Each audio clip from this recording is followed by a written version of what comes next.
Sisi Simba Sports Club tumefurahi pakubwa sana, lakini kama kuna Mtanzania yeyote ama kama kuna kiumbe yeyote alikuwa anategemea ama ana matumaini ya kwamba wale mabwana wangeshinda ile kesi, huyo ni katika watu mapunguani. Kumbe ilishafahamika. Ni katika kesi ya hovyo mno kuwahi kutokea duniani. Kwa hiyo sisi tulijua ya kwamba hawa wanajitekenya na watagonga mwamba tu. Imegonga mwamba kweli. Uswizi haijawahi kudanganya.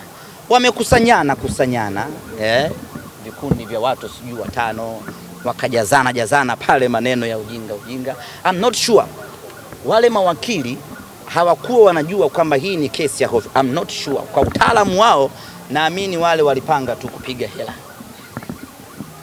Unajua ile kwa mtu anaweza kukwambia unaweza utafanikiwa. Tunatoboa. Kumbe ana mpango wa hela zako. Na Waswahili wanasema wajingwa ndio wale wao. Inawezekana wale mabwana walijua kabisa hawa hawatoboi, lakini madhali kuna hela hapa na hela haina dini lakini washaona pale kuna fursa ya hela na wajinga ndio wali wao, wakampampisha tu. Tunashinda hii tajiri, tunashinda hii rahisi, hii nyeupe mapema kabisa hii.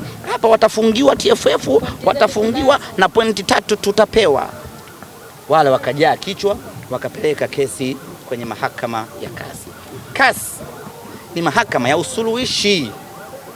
Mmeshindwana katika ngazi zenu huko, ndio unaleta kesi yako hapa usuluhishi. Sijui unaelewa?